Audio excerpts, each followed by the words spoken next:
Kita akan membaca firman Tuhan dari Injil Markus pasal 12 ayat 28 sampai ayat 34. Kita akan membaca firman Tuhan ini dengan berbalasan. Saya membaca ayat 28, jemaat bersama-sama 29, secara bergantian sampai ayat 34. Hukum yang terutama.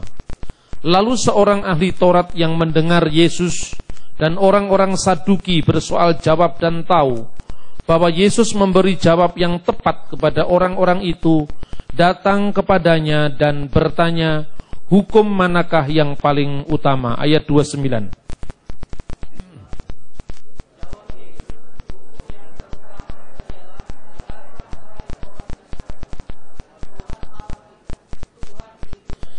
Kasihilah Tuhan Allahmu dengan segenap hatimu, dan dengan segenap jiwamu, dan dengan segenap akal budimu, dan dengan segenap kekuatanmu.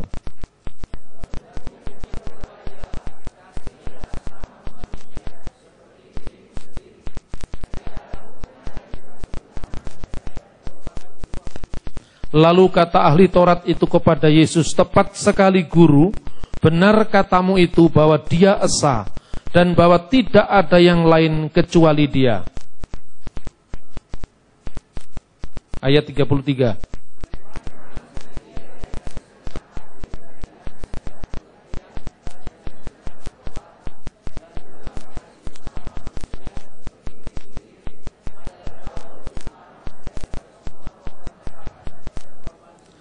Yesus melihat bagaimana bijaksananya jawab orang itu dan Ia berkata kepadanya, engkau tidak jauh dari kerajaan surga. Dan seorang pun tidak berani lagi menanyakan sesuatu kepada Yesus. Saudara-saudara yang terkasih di dalam Tuhan, tatkala orang-orang Yahudi, orang-orang Saduki, ahli Taurat bertanya jawab tentang Yesus, dia yang ditanyakan adalah hukum yang paling utama dari segala hukum yang ada. Di dalam bahasa Ibrani misfah. Misfah itu artinya hukum. Kata jamaknya misfot. Hukum yang utama adalah misfah harisonah. Rison itu yang pertama. Karena itu hari pertama namanya Yom Rison atau Yom Echad. Hari kedua namanya Yom Sheni. Menjadi bahasa Arab Yaumul Isnin. Menjadi bahasa Indonesia hari Senin. Yom Selisi hari ketiga. Arabnya Thalatha. Bahasa Indonesia Selasa. Yom Revi hari keempat. Bahasa Arabnya Arba'a, menjadi bahasa Indonesia Rabu. Yom Khamisi hari keempat. Hari kelima. Hari keempat ya, Arba'a, empat. Khamisi, Khamsah, 5. Menjadi bahasa Indonesia hari Kamis. Nah, hari ke-6 itu untuk berkumpul, itu dari Islam itu. Kalau itu tidak ada dalam bahasa Ibrani. Karena ngumpul itu berjamaah, disebut hari Jumat, itu dari hari yang dinamakan berdasarkan sejarah Islam. Baru hari ke-7 namanya Sabat. Sabat itu menjadi Sabtu. Jadi sebetulnya nama-nama hari kita ini dari bahasa Ibrani, masuk melalui saluran bahasa Arab, sempat diislamkan sedikit, kemudian jadi bahasa Indonesia. Yesus ditanya tentang hukum yang pertama, hukum yang terutama. Dari segala hukum yang ada itu apa? Karena orang-orang Yahudi meragukan apakah Yesus mengajarkan sesuatu yang di luar Torah atau tidak. Dan saudara tahu, Torah itu Taurat. Jantungnya seluruh pengajaran Taurat itu adalah Shema. Shema itu adalah pengakuan iman Israel. Shema Yisrael. Adonai Elohenu Adonai Echad. Ulangan pasal 6 ayat 4. Dengarkanlah wahai Israel, Tuhan Allah kita, Tuhan itu esa. Itu jantungnya seluruh agama Yahudi, yaitu Shema. Orang-orang Yahudi membaca Shema sebagai pengakuan iman. Itu 3 kali dalam sembahyang mereka. Pada pagi hari, tengah hari, dan petang hari aku berdoa. Mazmur pasal 55. Pagi hari itu namanya Saharit, tengah hari itu namanya Sohorayim, dan petang hari itu namanya Ma'arif, Eref. Petang hari RF bahasa Ibrani menjadi maghrib bahasa Arab. Shohorayim tengah hari menjadi tuhur bahasa Arab. Sebetulnya banyak ritual Islam itu diambil dari Yahudi dan Kristen Timur. Dari Kristen Barat sudah tidak kelihatan lagi. Karena nama-namanya sudah ganti pakai bahasa Inggris, bahasa Jerman, bahasa Belanda. Makanya nama-nama hari juga berubah. Kalau dalam bahasa Inggris ya Sunday, Monday kan itu kan. Tidak ada Yom Echad, Yom Sheni. Tapi kalau di dalam bahasa Ibrani nampak dalam bahasa Indonesia. Karena kita menerima banyak bahasa dari bahasa Arab. Sedangkan bahasa Arab itu satu rumpun dengan bahasa Ibrani. Yaitu bahasanya kitab suci perjanjian lama. Bahkan cara membaca kitab suci dengan ditilawatkan itu juga bukan tradisi Islam. Itu sesungguhnya tradisi Yahudi dan tradisi Kristen Timur.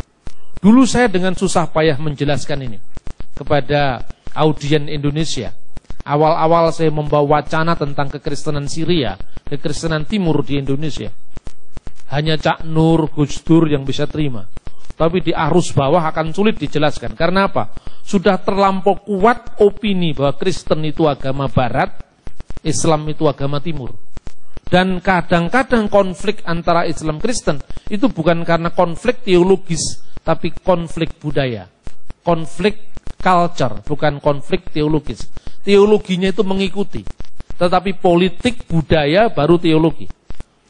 Nah, saudara-saudara, sekarang tidak terlalu sulit untuk menjelaskan itu. Karena ada YouTube dan ada Google. Di YouTube Anda klik saja misalnya, Reciting the Torah in Hebrew. Itu akan muncul orang Yahudi mengaji. Nggak sulit kan? Kalau tahun 98, 99 belum ada yang seperti itu. Sekarang mudah sekali.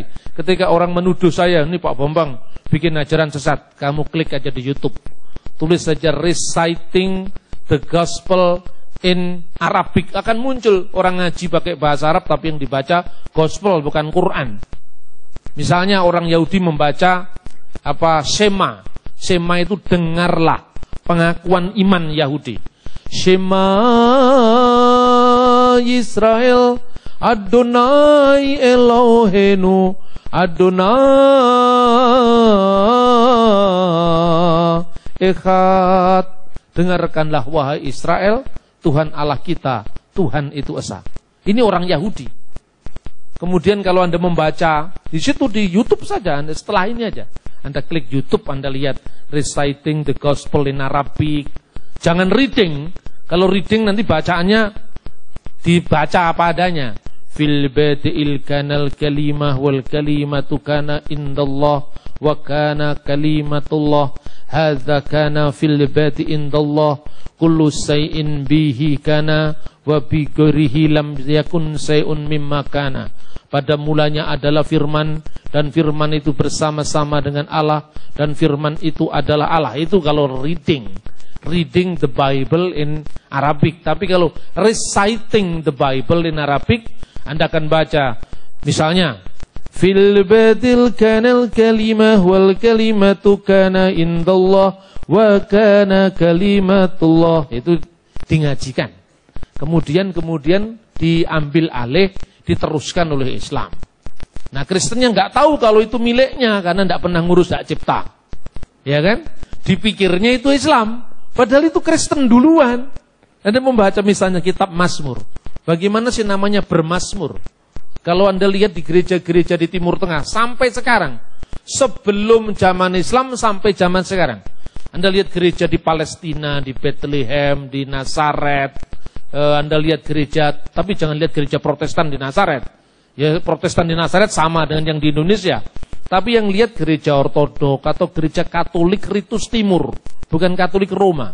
Ada Katolik Roma yang diwarisi Protestan, ada Katolik Ritus Timur, Maronit misalnya. Katolik Ritus Timur itu Maronit, gerejanya Khalil Gibran. Khalil Gibran itu seorang Kristen, di Indonesia diagung-agungkan oleh saudara Muslim hanya karena dia Arab, ya kan? Dan orang Indonesia mikir pokoknya semua yang Arab itu mesti Islam. Nah ini kan, makanya orang Indonesia itu lebih Arab ketimbang orang Arab sendiri. Nah kalau Anda membaca di teks di Google atau di YouTube, Terutama kalau mau lihat langsung bagaimana orang-orang Kristen membaca Injil ya di YouTube. Mazmur misalnya. Min mazamir liyabina Dawudin nabi wa malikut tohir barokatullah alaina amin. Haleluya. Jadi kalau selesai membaca Mazmur diakhiri dengan haleluya. Terus di Islam jadi shadaqallahul azim. Ya kan? Ini sebetulnya apa? Budaya, ini bukan agama. Tapi di Indonesia budaya diagamakan.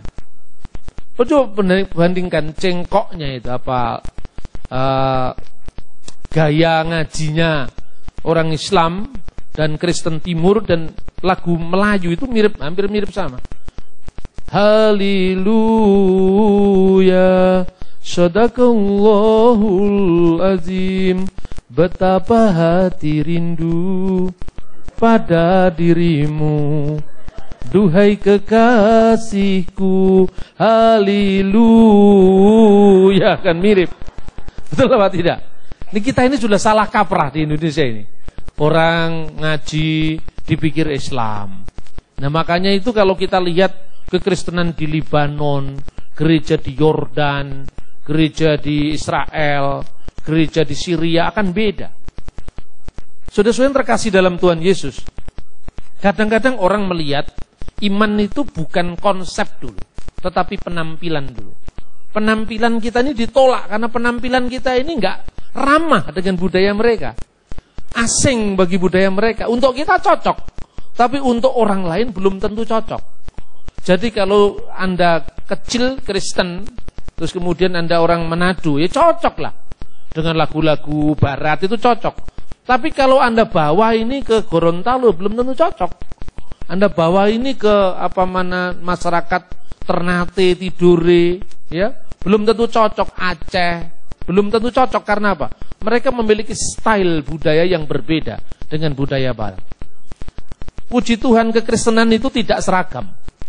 Karena justru karena ada pluriformitas, ada kemajemuan, ada keanekaragaman. Injil bukan hanya miliknya orang Eropa. Injil adalah miliknya segala bangsa, karena Kristus adalah Tuhan dan Juru Selamat bagi bangsa-bangsa lain, bukan hanya bangsa orang barat. Sudah terkasih. Lalu yang kedua baru masalah konsep. Konsep ini masalah pemahaman kan? Ketika orang Yahudi tanya kepada Yesus, hukum mana yang paling utama? Mereka tidak menyangka bahwa jawaban Yesus itu cespleng. Jawaban Yesus itu tidak mungkin mereka bantah. Jawaban Yesus tidak mungkin mereka debat. Karena apa? Itu hukum mereka yang paling utama. 3 kali sehari mereka berkata, Shema Yisrael, Adonai Elohenu Adonai Echad. Dengarkanlah wahai Israel, Tuhan Allah kita, Tuhan itu esa. Kemudian implikasi atau penjabaran dari hukum yang terutama ini adalah apa? Kasihlah Tuhan Allahmu dengan segenap hatimu, dengan segenap akal budimu, dengan segenap kekuatanmu. Dan hukum yang kedua adalah kasihlah sesamamu manusia seperti dirimu sendiri. Ini sesuatu yang tidak mungkin mereka tolak. Kalau dalam bahasanya orang Islam itu hablun minallah wa hablun minan nas. Hubungan antara manusia dengan Tuhan. Dengarkanlah wahai Israel, Tuhan Allah kita, Tuhan itu esa. Itu adalah syahadat yang pertama. Hubungan antara manusia dengan Tuhan, di mana tidak ada ilah lain kecuali Allah yang esa. Ingat hukum Yahudi yang pertama, 10 perintah Tuhan. Tuhan berfirman kepada Nabi Musa di Gunung Sinai, Anoki Adonai Eloheka Asher Hoshetika me'aret Misrayim mibet afadim. Dalam bahasa Ibrani aslinya, akulah Tuhan Allah yang membawa engkau keluar dari tanah Mesir, dari tempat perbudakan. Lo yihye leha Elohim akhirim alfanai. Jangan ada padamu ilah lain di hadapan hadiratku. Ini kira-kira paralel dengan syahadatnya umat Islam. Asyhadu alla ilaha illallah. Bahwa saya bersaksi tidak ada ilah lain selain Allah. Jadi keberatan saudara muslim tentang kekristenan tersangka. Tidak pernah ada orang Kristen itu membuat ilah-ilah yang lain kecuali Allah. Tidak ada. Bahkan sesungguhnya firman Tuhan di dalam bahasa Arab, Injil bahasa Arab itu mengenal kata la ilaha illallah pada 1 Korintus pasal 8 ayat 4. Jangan dilihat bahasa Indonesia, tidak ada. Alkitab bahasa Arab ini loh contohnya. Ini saya tunjukkan, ini ada, ya ini kaligrafi doa Bapa kami pakai bahasa Arab. Nah, kemudian ini adalah kaligrafi bahasa Arab. Ni'matul lakum wassalam minallahu abina warabbi Yesu al-Masih. Kasih karunia dari dan damai sejahtera dari Allah Bapa kita dan dari Tuhan Yesus Kristus. Ini dari Alkitab. Kemudian ini la ilaha illallah. Ini dari 1 Korintus pasal 8 ayat 4. Nah, ini Alkitab bahasa Arab, Risalatu al-Qidis Bulus al-Awal. Butrus al-Awal, sorry. Risalah itu adalah surat, Al-Qidis Butrus al-Awal, surat Rasul Petrus yang pertama. Ini Alkitab, ini bukan Al-Quran. Iya kan? Saya hanya membawa beberapa buku saja supaya ini bisa Anda miliki. Ya tentu saya tidak bisa bawa banyak, ada yang cuman 26 buku, ada yang cuman 50 buku, Anda bisa miliki ini. Ini contoh-contoh bagaimana berdiskusi dengan saudara-saudara muslim, ya, berdialog tentang masalah Allah. Ditulis oleh Dr. K.P. Senoa Diningrat, ini nama saya sendiri sesungguhnya. Ini nama saya di Keraton Surakarta Diningrat ini. Saya punya gelar di Keraton Surakarta Diningrat ini. Nama saya sendiri. Karena apa? Penting untuk kita meragi budaya. Jadi supaya budaya ini dapat dipengaruhi oleh Injil. Tidak sebaliknya kita malah digarami oleh dunia, kita bisa menggarami dunia. Nah, kemudian bagaimana menjelaskan keesaan Allah ini? Ini sumber utama kesalahpahaman saudara-saudara kita terhadap iman Kristen. Jadi kalau pola saya dalam melayani Tuhan itu kepada tengah-tengah masyarakat muslim tidak pernah nyerang Islam. Nggak ada gunanya kita nyerang orang lain untuk apa? Orang malah marah dengan kita dan kemudian memusuhi kita. Pola yang seharusnya kita kembangkan adalah menjelaskan kesalahpahaman. How to understand a misunderstanding. Mereka ini kan menyalahpahami kita. Kenapa mereka anti Kristen? Bukan anti Yesus. Bagi orang Islam, Jesus yes, Christianity no. Kenapa Christianity no? Karena kekristenan itu dianggap pemalsuan dari ajaran Yesus. Kita mau menjelaskan bahwa kekristenan itu bukan pemalsuan dari ajaran Yesus, tapi implikasi praktis dari ajaran Kristus. Karena itu apa yang diajarkan Yesus tidak pernah menyimpang dari perjanjian lama. Ketika ditanya hukum mana yang paling utama, Yesus pun juga mengutip dari Shema Yisrael. Jadi iman Kristen sepakat Allah itu esa. Padahal orang menuduh Kristen itu bertuhan 3 hanya karena kita berkata Bapa, Putra dan Roh Kudus. Iya kan? Makanya kalau Bapa, Putra dan Roh Kudus kalau di gereja Katolik kan cuman demi nama Bapa dan Putra dan Roh Kudus, amin. Kalau di gereja Timur demi nama Bapa, Putra dan Roh Kudus, yaitu Allah yang esa, amin. Ya? Bismillahi walibni warahil kudus al-ilahu wahid, amin. Kalau di Fotum dan Salam berbunyi demikian. Al-mazdu lillahi walibni waruhil kudus al-ana wa kulu awanin wa ila tahridahirin, amin. Ini mirip sembahyang di masjid. Yang benar masjid mirip dengan ini lebih lama daripada Islam kan? Jadi bukan mirip dengan Islam, dimiripi oleh Islam. Karena ini sebelum zaman Islam. Makanya kekristenan itu jangan didangkalkan hanya dengan Kristen Barat saja. Kristen itu kaya raya. Secara budaya, secara sejarah, kita berkembang sekitar 2000 tahun. Dan gereja 2000 tahun yang lalu masih eksis sampai hari ini. Kehadiran gereja-gereja kuno itu bukan meniadakan gereja yang baru, tidak. Kemodernan itu dijawab oleh gereja Protestan, karismatik, Pentakosta, itu kemodernan. Tantangan kita di tengah masyarakat modern dijawab oleh gereja modern. Tapi akar kita, akar itu penting. Kalau pohon tidak punya akar, maka pohon itu cepat tumbang. Gereja yang besar yang namanya mega church dengan mudah dirongrong oleh ajaran sesat. Karena apa? Karena akarnya tidak kuat. Gereja memerlukan akar.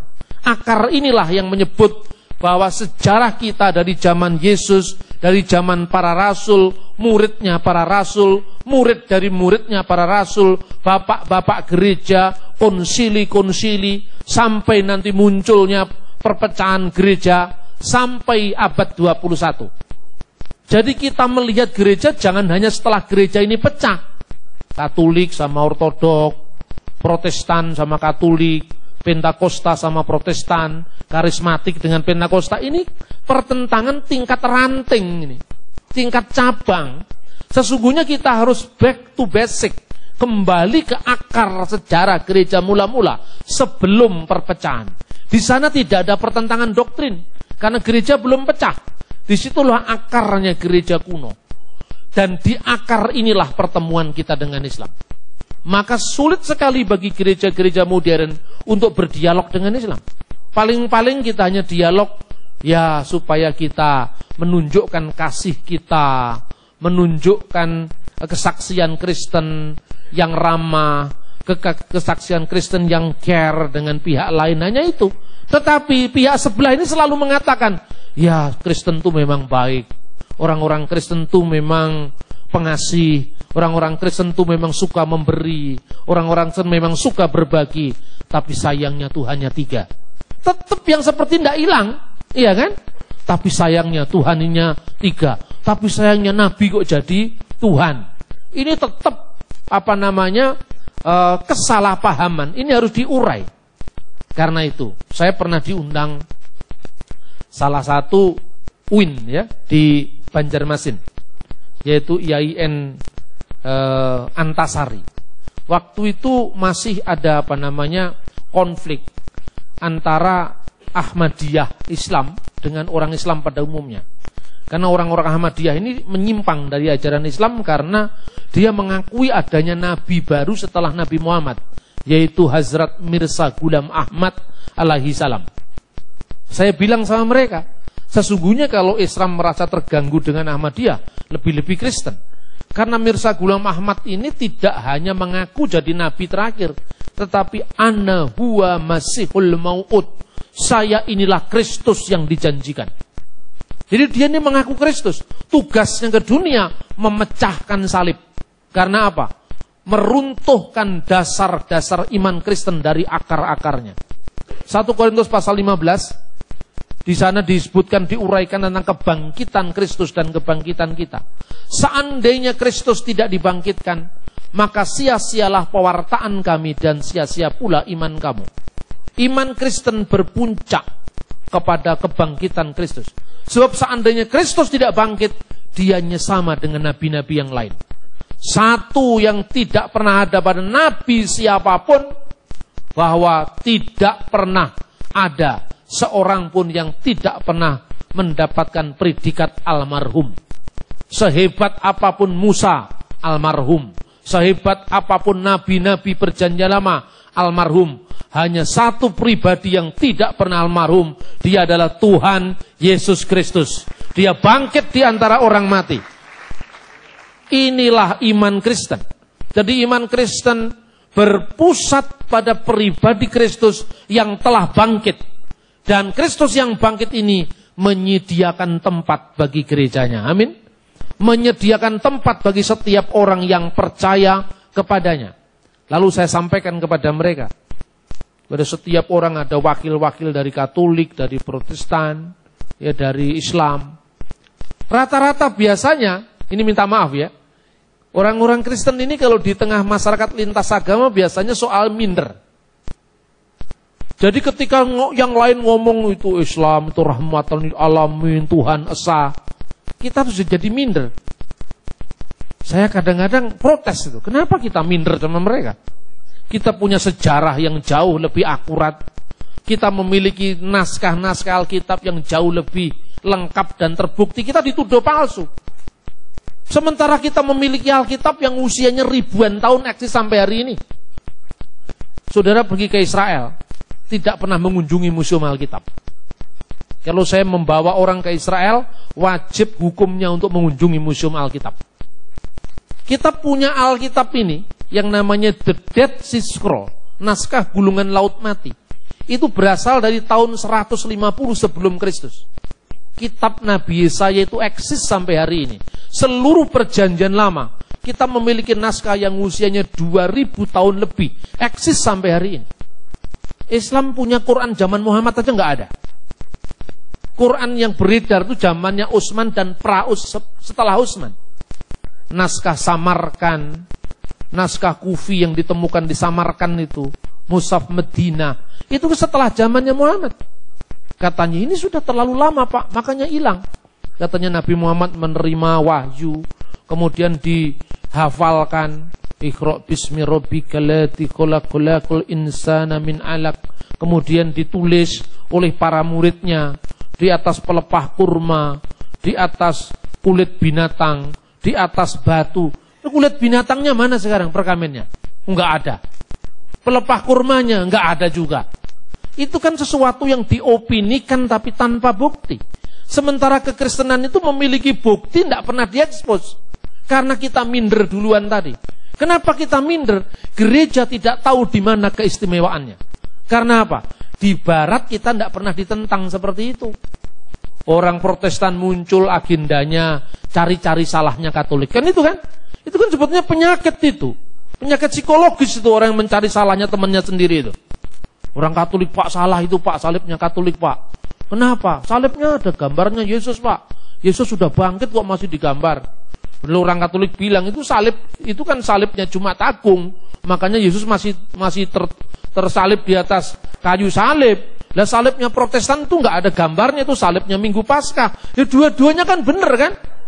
Dan itu dicari salah-salahnya. Bener apa tidak? Ini penyakitnya psikologisnya gereja itu. Penyakit sektarian. Akibatnya kita tidak menjawab agenda kita melayani keluar. Kita berkutat muncul di dalam saja. Ya, kemudian muncul gereja Pentakosta, itu kritik terhadap Protestan. Muncul gereja karismatik, ini pemutakhiran dari Pentakosta. Kan hanya itu. Karena apa? Kita tidak pernah eksodus keluar. Menyeberangkan Injil ini kepada mereka yang belum mengenal Injil. Saya di Malang ada museum kafe. Dulu saya punya gagasan begini, membuat museum biblika. Tapi pasti izinnya sulit keluar itu. Izinnya sulit keluar, duit saya bisa habis itu untuk ngurus izin kan. Karena apa? Museum Alkitab, bahasanya saja kan sudah menakutkan orang kan. Kata Alkitab itu apalagi Jawa Timur ya, itu kan sesungguhnya ya agak sulit saya mikir ya. Sudahlah, kalau ndak bikin museum Alkitab ya bikin yang kecil dulu, museum kafe. The Museum Cafe. Jadi ada jualan bakso, dimsum di Malang itu. Tetapi yang saya rancang di situ miniaturnya Dead Sea Scroll dari Israel. Saya bawa ke Malang. Jadi miniaturnya. Jadi yang di Israel itu kitab gulungan Nabi Yesaya itu panjangnya 7 meter 31 cm. Itu dari kulit binatang itu yang disambung dengan benang. Lebarnya 31 cm. Itu ada di Museum Israel. Jarang orang Indonesia datang ke sana. Hanya untuk belanja souvenir, tidak pernah masuk ke Museum Alkitab. Saya bikin replikanya. Sekarang panjangnya cuma kira-kira 5 meter. Lebarnya 23 cm. Saya pasang itu persis dengan yang ada di Museum Israel. Hanya ukurannya kecil. Lalu di setiap tembok, dinding-dindingnya itu, jendela-jendelanya, saya pasang naskah-naskah Alkitab. Dari naskah Qumran, Masoretik, Codex Vaticanus, Codex Alexandrinus, papirus-papirus yang isinya Injil dari abad pertama Masehi, Injil dari abad kedua Masehi. Ada surat-surat Rasul Paulus yang hanya berjarak 15 tahun dari kematian Rasul Paulus, yaitu P46. Tetapi supaya untuk kamuflase tidak semua orang itu jadi Alkitab dipajang semua di kafe, yang di luar saya tulis misalnya Indonesia di ambang sejarah. Itu yang kelihatan dari jalan itu. Indonesia di ambang sejarah. Makanya begitu orang masuk ke kafe saya, dia bilang, wah ini kafe kebangsaan Pak. Iya, kafe kebangsaan. Indonesia di ambang sejarah saya kutip itu dari kitab Ramayana. Kitab Ramayana dari abad kedua Masehi. Di situ membicarakan tentang pulau-pulau Indonesia. Ada Jawa Dwipa, Pulau Jawa. Swarna Dwipa, Pulau Sumatera. Barhina Dwipa, Pulau Kalimantan. Sangka Dwipa, Pulau Celebes atau Sulawesi. Sanga Dwipa, Nusa Tenggara. Bali Dwipa, Pulau Bali. Dan ujung paling timur dari Jawa, Jawa Dwipa Mati Kramya Sisiro Nama Parwata. Itu namanya Papua. Itu tahun 120 Masehi. Saya sajikan itu di BPMPR RI. Makanya saya menjadi salah satu perumus dari 4 pilar kebangsaan. Pancasila, Undang-Undang Dasar 45, Bhinneka Tunggal Ika, dan Undang-Undang Dasar 45. Oleh Kiai Haji Said Agil Sirat, disingkat PBNU. P itu Pancasila, B itu adalah Bhinneka Tunggal Ika, N itu NKRI, O itu Undang-Undang Dasar 45. Itu katanya Pak Agil. Jadi PBNU sama dengan 4 pilar bangsa dan negara. Orang datang ke saya, teman-teman saya dari partai politik, dari teman-teman anggota parlemen, dia lihat, ini Pak, ini Indonesia di ambang sejarah. Bayangkan, tahun 120 Masehi, ketika bangsa kita sendiri belum menuliskan sejarahnya. Prasasti tertua bicara di Indonesia itu kan Prasasti Kutai, Mula Warman kan. Prasasti Kutai itu abad keempat. Abad pertama, Srimad Walmiki Ramayana sudah menulis Yatna Wanto Jawa Dwipam, Sapta Raju Pasubitam, Suwarna Rupiaka Dwipam, Suwarna Dwikwa Karamanditam. Itu dari bahasa Sanskerta. Jelajahilah Pulau Jawa, negeri Nusantara yang dikelilingi dengan 7 gerbang yang terbuat dari emas. Pulau Sumatera yang memiliki tambang emas. Papua yang juga memiliki gunung paling tinggi yang namanya Jayawijaya. Ditulis tahun 120 Masehi.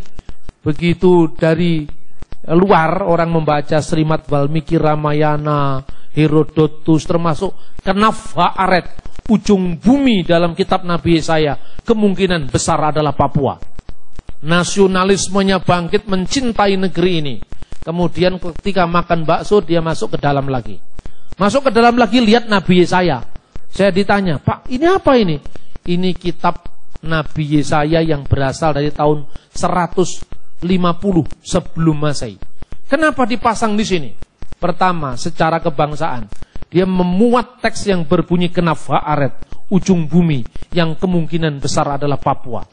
Banggalah hatiku karena Indonesia yang kucintai ini ada dalam kitab Nabi Yesaya. Mereka kan juga seneng toh, karena mereka Indonesia kan. Tapi secara rohani, kitab ini paling banyak bicara tentang juru selamat yang akan datang. Begitu makan di situ kan lama-lama orang seneng kan, ada wifi-nya gratis. Duduk lama-lama saya siapkan untuk ngecas charger HP mereka ada di situ. Terus kemudian menunya minum kopi giling sendiri. Saya pilih gilingan kopi dari Thailand. Jadi jenis kopi Nusantara saya tunjukkan itu mereka giling sendiri, mereka ngaduk kopi sini kan lama. Duduk kan, waktu duduk kan lama-lama kan dia nanya-nanya. Waktu nanya-nanya ini apa Pak?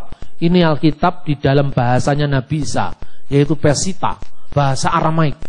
Masih ada, Masya Allah. Semua kitab suci ini masih ada sampai hari ini. Gitu loh. Jadi orang itu tidak saya paksa untuk berdebat, enggak. Tapi natural, jadi natural sekali orang bisa lihat sendiri. Oh ternyata Alkitab yang diyakini orang Kristen itu tidak berubah. Alkitab itu firman Allah yang asli. Gitu loh. Saya tunjukkan dengan bukti-bukti. Nanti masuk ke kelas kedua, di lantai kedua, kafenya tidak besar, kecil saja. Kecil, tapi itu di tengah-tengah kota, artinya banyak orang datang ke situ ya. Di lantai 2 itu ada kelas pemuritan, namanya Intensive Course on Christian Muslim Theological Dialogue. Kursus intensif untuk dialog teologis Kristen Islam. Setiap bulan ada sekitar 15-20 orang yang dimuridkan dari seluruh Indonesia. Saya kumpulkan di Kota Malang. Nah, dari atas itu kemudian semakin belajar yang rohani, lintas agama. Paling atas sendiri adalah chapelnya gereja Ortodok Koptik. Sehingga orang bisa lihat, oh ini caranya orang beribadah zaman dulu. Tapi saya tidak namakan itu gereja, supaya tidak ngurus IMB. Kan sederhana sekali kan? Cuman ngurus di Departemen Perdagangan, karena itu kan hanya kafe gitu. Semakin naik ke atas, semakin dekat dengan surga. Yang di bawahnya itu kafe kebangsaan. Kita perlu menginovasi pelayanan kita. Saya tidak mau terjebak hanya karena izin itu. Kalau umat Tuhan itu memiliki kreativitas, ada banyak yang bisa dilakukan. Kenapa? Saya kepingin cita-cita saya yang belum berhasil sekarang adalah membuat museum Biblika Indonesia. Saya punya koleksi ayat Alkitab dari terjemahan manuskrip lebih dari 400 koleksi. 400 itu Alkitab dari zamannya sebelum Masehi ya. Septuaginta, Vulgata, Peshitta, Dead Sea Scroll, Masoretic itu saya kumpulkan. 15 tahun terakhir ini saya kumpulkan. Dari mana? Tidak ada di toko buku itu. Anda mesti lihat itu di toko-toko buku loak di Damaskus, saya cari itu. Kemudian toko-toko buku loak di Tel Aviv, di Yerusalem. Coba, karena apa? Kecintaan saya pada firman Tuhan, maka saya mencari bukti-bukti historis bahwa Alkitab itu firman Allah yang tidak pernah berubah. Pelayanan ini bisa mewarnai, orang tidak lagi datang untuk berdebat, saya GBI, kamu Pentakosta, kita lain doktrin, sudahlah yang begitu tuh kaum primitif abad pertengahan yang begitu tuh. Jangan ada lagi di antara kita. Yang kita tunjukkan bagaimana kekristenan ini hadir di negeri tercinta ini. Bisa memberikan jawaban. Maka ketika orang bertanya hukum yang paling utama, ini menginspirasi saya untuk bagaimana menjelaskan kepada umat Islam. Umat Islam itu sejak kecil kan sudah. Anak lahir aja diadzani. Asyhadu an la ilaha illallah. Saya bersaksi tidak ada ilah lain selain Allah. Begitu di UIN Antasari saya bacakan, Khalil Gibran, seorang yang salah satu syairnya berbunyi, Qul la ilaha illallah, wa la say'an illallah, wa kun masikiyan. Katakanlah tidak ada ilah selain Allah. La ilaha illallah. Katakanlah, wa la say'an illallah, dan tidak ada sesuatu pun kecuali Allah. Wa kun masikiyan. Dan jadilah kamu pengikut Kristus. Kaget itu kiai-kiai itu di UIN itu loh. Begitu kaget saya keluarkan bukunya Gibran. Ini bukunya Gibran. Kenapa kok Gibran mengatakan seperti ini? Karena dia seorang Arab Kristen. Langsung mulutnya semua jadi membentuk huruf O. Itu kan. Anda paham yang saya maksud? Ini menghilangkan perintang-perintang untuk orang bisa memahami iman Kristen yang benar. Ketika kemudian turun, artinya selesai seminar, beberapa orang kiai ustadz datang ke saya. Pak Bambang dari gereja apa? Saya dari gereja Ortodoks. Di gereja Ortodoks. Ya, pusatnya memang di Syria, memang di Mesir. Gerejanya ada di Indonesia, Pak. Sekarang belum ada. Kalau gereja Ortodok Yunani sudah ada. Gereja Ortodok Rusia sudah ada. Kalau gereja Ortodok Koptik Syria masih akan ada, saya bilang. Jadi pusatnya di mana? Pusatnya di Kairo. Pusatnya di Damaskus. Kan orang tidak bisa nyalain saya kan? Coba kalau Anda dari gereja Betani bikin Arab-Arab di demo masa. Pusatnya di Surabaya kok mau bikin Arab-Arab ya kan? Anda akan kena undang-undang penodaan agama. Undang-undang nomor 1 PNPS tahun 1965. membuat kegiatan keagamaan yang menyerupai agama yang dianut di Indonesia. Kena undang-undang penodaan agama. Tapi kalau ini nggak membuat, ini hanya menghadirkan. Aslinya sudah ada di Syria, aslinya sudah ada di Mesir. Itu pun sebelum zaman Islam. Kan berarti tidak membuat kegiatan yang menyerupai. Memang serupa dari awal gitu loh. Saya kalau melayani tidak hanya aspek teologisnya saya pikir, hukumnya juga saya pikir, politiknya juga saya pikir, sehingga apa? Ya efektif tapi ya aman. Itu, saudara-saudara. Apa yang menjadi kunci kesalahpahaman pertama?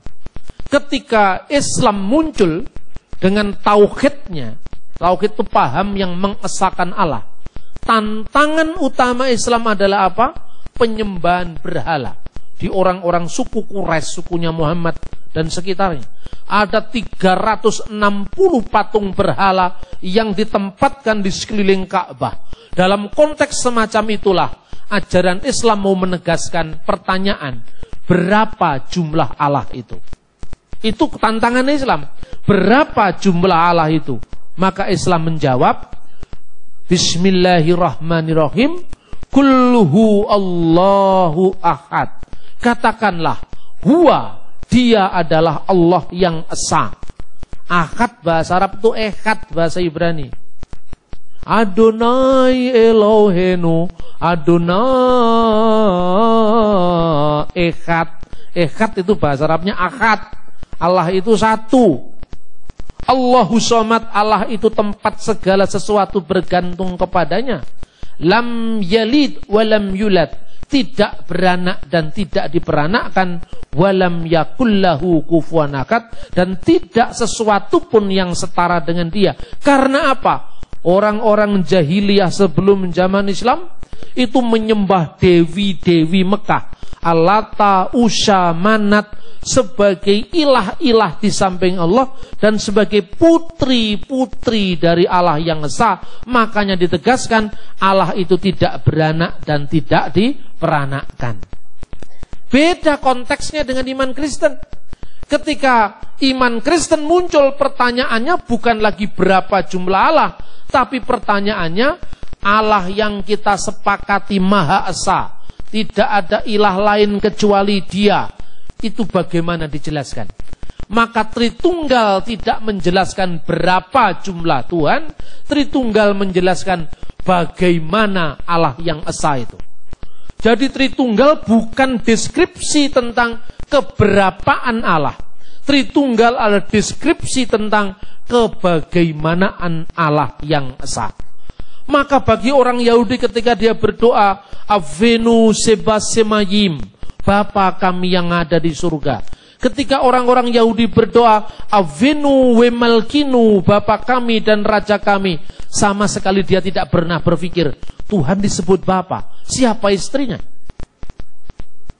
Karena orang Yahudi bukan orang primitif seperti orang yang dihadapi oleh Islam. Karena apa? Islam itu masyarakat primitif pada zaman pra-Islam itu, kekristenan itu Yahudi yang sangat strict memegang monoteisme, keesaan Allah. Maka Tritunggal hendak menjawab bukan berapanya Allah, tapi bagaimananya Allah yang esa. Karena reaksi Quran itu terhadap agama-agama jahiliyah, paganisme yang membuat dewi-dewi, patung-patung berhala, makanya Islam menegaskan Tuhan tidak beranak dan tidak diperanakkan. Tapi ketika Yesus Kristus disebut anak Allah, sama sekali artinya bukan Allah itu beranak secara fisik. Amin, saudara-saudara. Kenapa Yesus disebut anak Allah? Bukan berarti Allah itu beranak, tidak. Tidak setiap anak itu artinya beranak. Contohnya anak kunci, siapa maminya kunci. Anak tangga, siapa istrinya tangga. Anak jalanan, siapa istrinya jalan. Kan itu kata kiasan. Kata kiasan untuk apa? Anak Allah artinya Allah menyatakan diri via firman-Nya, melalui firman-Nya. Pada mulanya adalah firman, dan firman itu bersama-sama dengan Allah, dan firman itu adalah Allah. Kedua, secara strategis, saya tidak pernah nyerang Islam. Karena nyerang Islam sekalipun kita benar secara politik tetap bahaya. Yang saya serang saksi Yehova. Kalau saksi Yehova diserang, nggak bahaya. Wong itu urusan intern Kristen kok. Salahnya sendiri kamu ngaku Kristen. Kenapa kamu beda dengan Kristen yang lain? Maka saya tulis ini. Haruskah Anda percaya kepada saksi-saksi Yehova? Saya bawa tapi nggak banyak. Kalau Anda mau ambil silakan di depan. Nanti kalau kurang pesan ke Malang karena nggak mungkin saya bawa banyak. Ini contoh-contoh buku saya yang secara siaga menjawab kapanpun waktunya untuk orang yang salah paham. Saya menjelaskan Tritunggal kepada saksi Yehova. Spiritnya kan sama. Islam menolak Tritunggal. Saksi Yehova menolak Tritunggal. Islam menolak ketuhanan Yesus karena salah paham tadi. Yesus disamakan dengan anak Allah seperti orang jahiliyah. Padahal maknanya beda. Saksi Yehova juga menolak ketuhanan Yesus. Kalau saya menjelaskan saksi Yehova, Islam kan terjelaskan. Tapi saya tidak bahaya. Paham yang saya maksud? Maka dikatakan saksi Yehova, saya tanya, kenapa kamu menolak Yesus itu? Ya Pak, karena Yesus itu bukan Allah. Siapa menurut Anda Yesus itu? Yesus itu Tuhan Pak, tapi bukan Allah. Tuhan dalam pengertian Lord. Lord itu kan untuk Lord Charles juga bisa. Ya kan? Lord Kissinger, Tuan Takur kan bisa. Artinya Lord itu dalam pengertian Tuhan.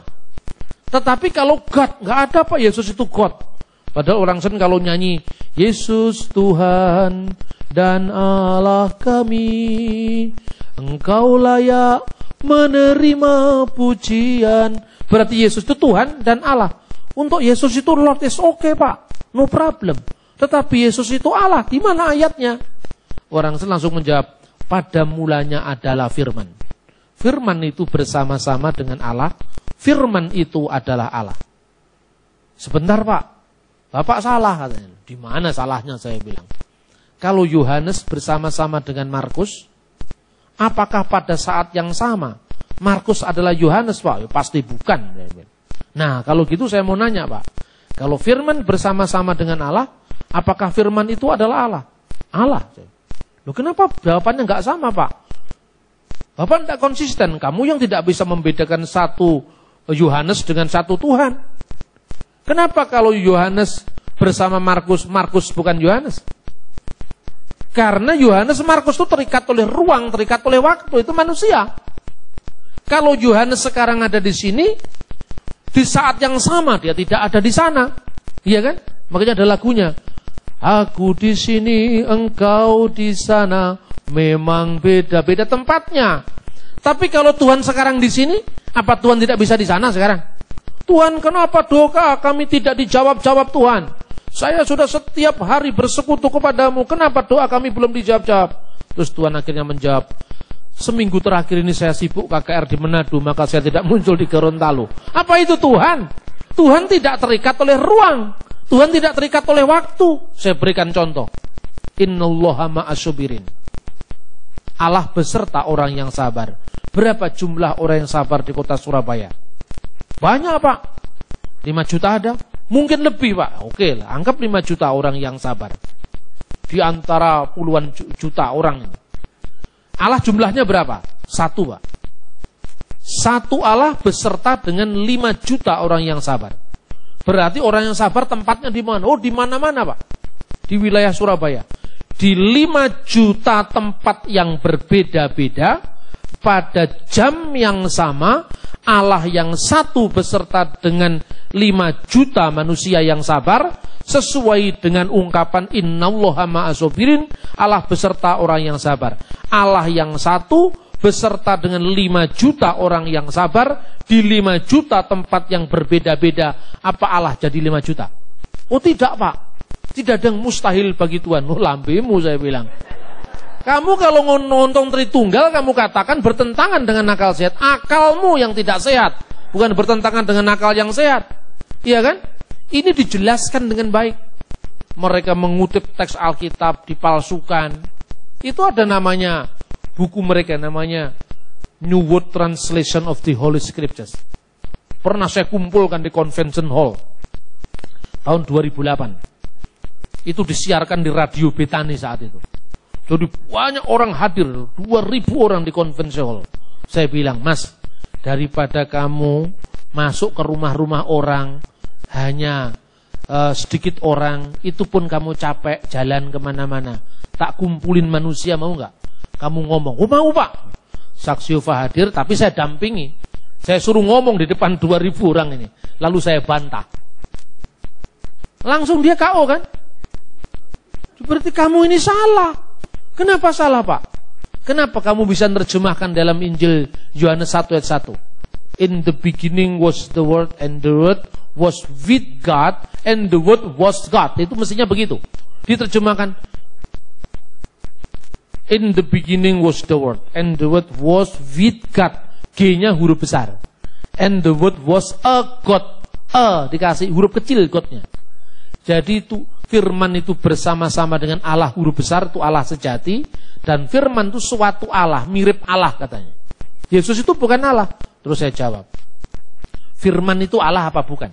Bukan Pak. Firman itu suatu Allah. Terus kalau firman itu suatu Allah tapi bukan Allah, terus Allah jumlahnya berapa? 1 Pak. Kenapa Yesus disebut suatu Allah kalau Allah itu 1? Itu hanya kiasan Pak. Artinya Yesus itu mirip Allah. Yesus itu siapa di sini? Firman Pak. Firman itu diciptakan apa enggak diciptakan? Dia enggak ngerti kan?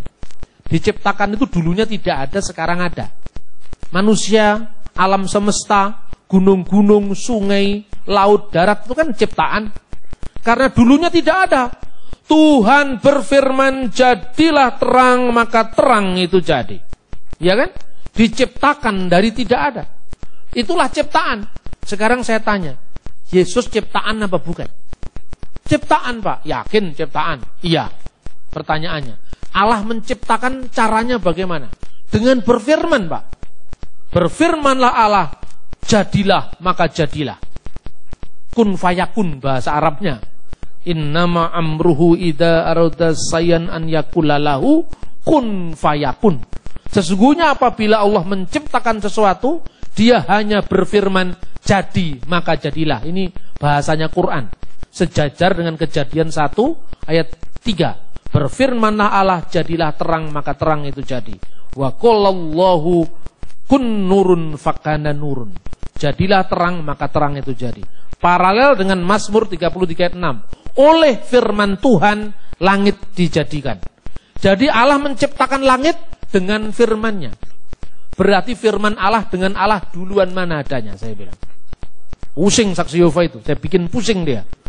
Duluan mana Allah dengan firman Allah? Dia tetap mengatakan, duluan Allah Pak. Kalau duluan Allah berarti Allah sudah ada, firman-Nya belum ada. Iya Pak. Waktu firman-Nya belum ada, apakah Allah pernah tidak bisa berfirman? Tidak Pak. Dia selalu bisa berfirman, lah firman-Nya belum ada. Bingung kan dia? Lebih dulu firman-Nya. Lah kalau lebih dulu firman-Nya, firman-Nya siapa? Firman-Nya Allah, katanya Allah belum ada. Bagaimana? Pokoknya dulu, enggak, jangan ngomong pokoknya, rasionya jalan dulu. Jangan ngomong pokoknya. Allah dengan firman Allah lebih dulu mana? Lebih dulu Allah Pak. Jawabannya mulai ragu-ragu. Lebih dulu Allah. Berarti kalau Allah lebih dulu ada, firman-Nya pernah tidak ada waktu Allah sudah ada, belum punya firman. Ya enggak Pak. Loh kalau enggak, berarti firman-Nya sama kekal dengan Allah. Iya Pak, berarti kamu percaya dengan Tuhan Yesus. Karena apa? Yesus itu firman Allah. Firman Allah yang bersama-sama dengan Allah dan firman Allah yang adalah Allah itu menjadi manusia. Di mana sulitnya? Coba, logika yang sehat, apa sulitnya menerima ketuhanan Yesus? Ya karena Allah itu hanya satu Pak. Justru karena Allah itu satu, maka firman itu adalah Allah. Tapi kan Yesus itu manusia. Firman itu telah menjadi manusia.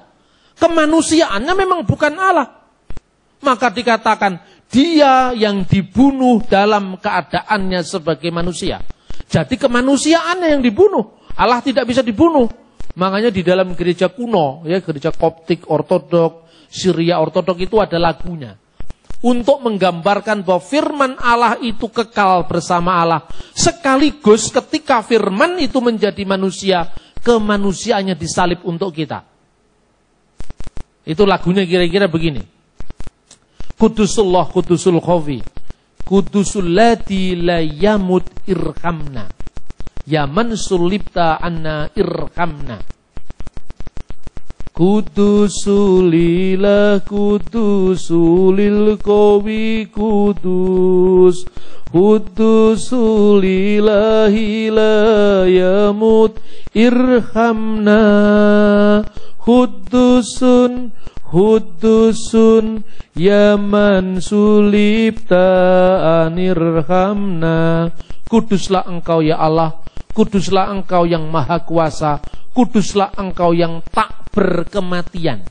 Jadi Allah, firman Allah dan roh Allah itu kekal, tidak pernah bisa mati. Tetapi ketika firmannya jadi manusia, kemanusiaannya mati untuk menebus dosa kita. Di mana tidak masuk akalnya? Bahkan kepada orang muslim pun tanya kepada saya, Pak, itu yang tidak bisa masuk akal bagi saya. Nanti saya benerin awal-awal. Gitu? Kenapa yang tidak masuk akal? Jangan-jangan tidak masuk di akalmu, bukan tidak masuk akal. Kok firman jadi manusia, Pak? Sampean percaya nggak dengan nuzulul Quran? Firman turun jadi buku. Nuzulul Quran itu kan firman turun jadi buku. Jadi firman menjadi buku. Percaya nggak kamu firman menjadi kitab suci? Percaya, Pak. Loh, kalau firman turun jadi buku aja kamu percaya. Buku itu benda mati. Masa firman jadi manusia kamu tidak percaya? Langsung dia diam. Wih, ya Pak, iya makanya jangan kritik orang.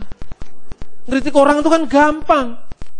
Firman menjadi buku kamu bisa percaya. Tapi kan nggak pernah kami mengatakan Quran itu Tuhan. Nah, justru itu masalahnya. Sesuatu yang bukan ciptaan itu apa? Sesuatu yang bukan ciptaan itu kan pasti pencipta. Di dunia itu hanya ada dua, pencipta, ciptaan, kholik, makhluk. Tidak ada yang di tengah-tengah. Saudara muslim kita ini percaya Al-Quran itu nggak diciptakan, karena dia firman Allah. Karena apa? Allah menciptakan dengan firmannya. Tidak mungkin firman diciptakan. Makanya doktrin ahli sunnah wal jamaah yang diklaim oleh NU itu, yang sekarang lagi muktamar di Surabaya, itu memperkenalkan ungkapan man qala innal Qur'an makhlukun fahuwa kafir. Barang siapa yang mengatakan Al-Quran itu diciptakan, maka dia kafir. Tentu bukan kertasnya yang nggak diciptakan, ya kan?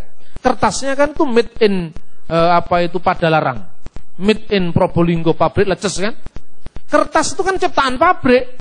Apakah firman Allah itu ciptaan pabrik? Oh bukan, Pak. Bukan kertasnya yang disebut bukan ciptaan. Lalu apanya? Firman Allah yang terkandung di dalamnya. Ya kan? Nah sekarang saya balik.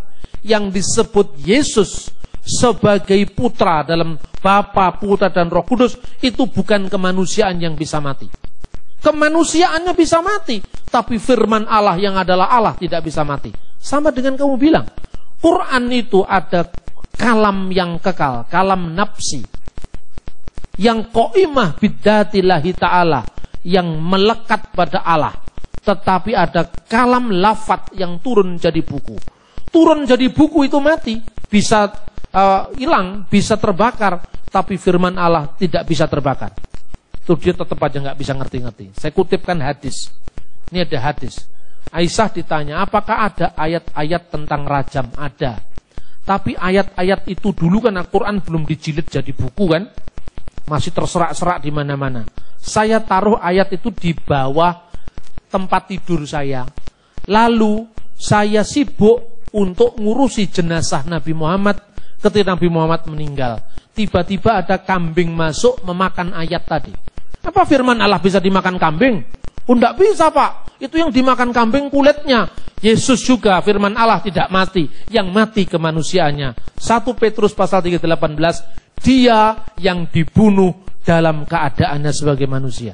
Coba mana yang tidak masuk akal di iman Kristen? Tidak masuk di akalmu, bukan gak masuk akal. Semua bisa dijelaskan. Inilah yang sering membuat orang Kristen minder, waardigheid kompleks, kata Bung Karno. Bahasa Belandanya itu. Orang itu minder begitu ditanya tentang Tritunggal, dia menghindar. Jangan dipikir dengan akal. Pada akalnya yang belum memikir, ya kan? Ketika ditanya tentang ketuhanan Yesus, dia menghindar. Ini waktunya kita menjelaskan karena iman timbul dari berita. Dan berita atas sabda Tuhan. Maka beritanya diperjelas. Kenapa selama ini tidak jelas? Karena gereja membangun mental sektarian.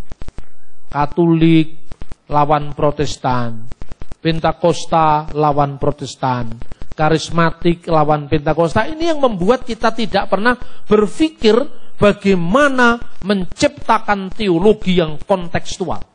Bagi saya, soal Protestan, Katolik, Pentakosta itu sudah masa lalu. Sekarang kita harus menatap masa depan bersama. Memaafkan sejarah, menatap masa depan bersama. Justru ketika saya dialog dengan Islam, enak. Loh, kami kan tidak pernah mengatakan lakukan untuk Tuhan, Pak. Betul.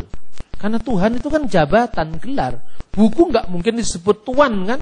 Yang disebut Tuan itu adalah Tuan Takur, Tuan Sulaiman kan itu kan? Tuan di atas segala Tuan itulah Lord of Lord. Itu Tuhan. Segala kuasa di surga dan di bumi telah diberikan kepadaku. Ya kan? Kata Yesus. Hendaklah seluruh orang Israel mengetahui bahwa Yesus yang telah kamu salibkan itu menjadi Tuhan dan Kristus.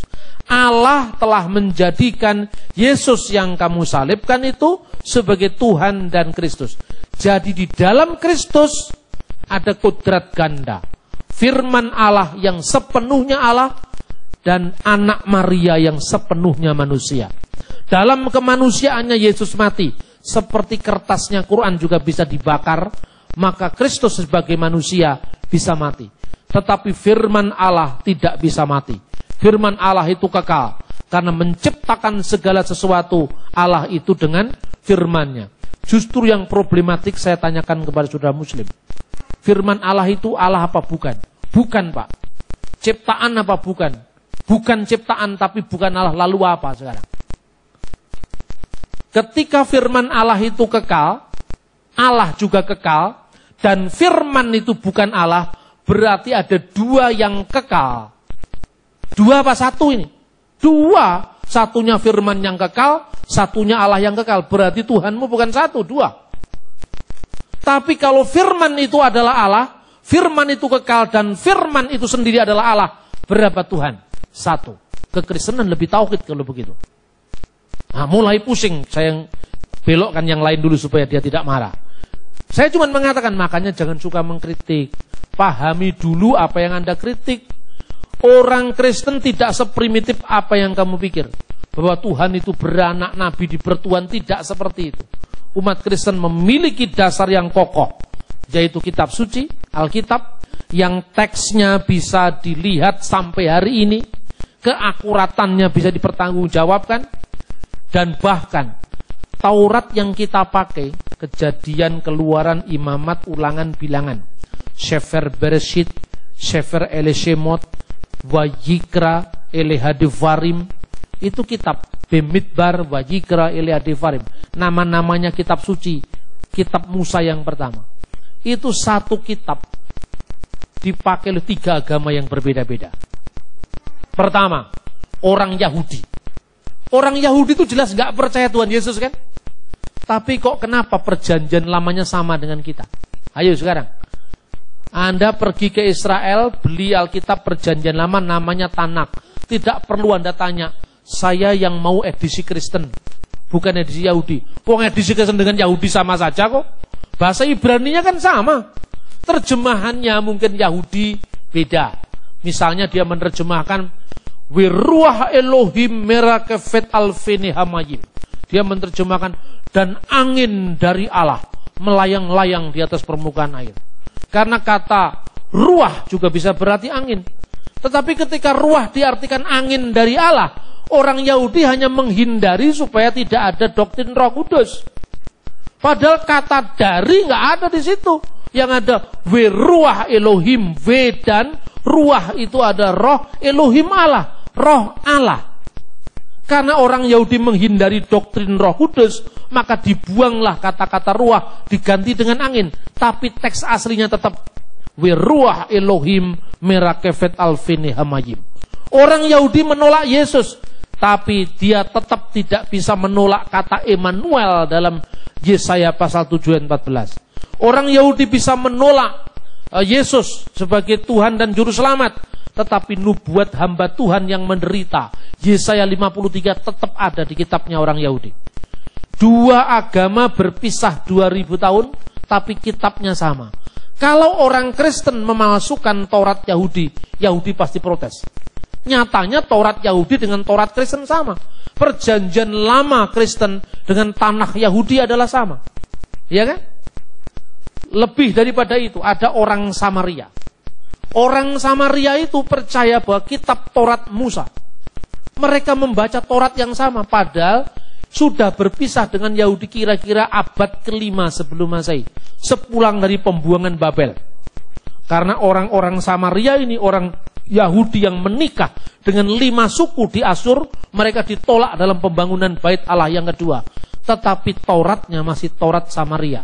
Taurat yang sama dengan Taurat Yahudi, sama dengan perjanjian lama Kristen. Khususnya kelima kitab Taurat yang pertama.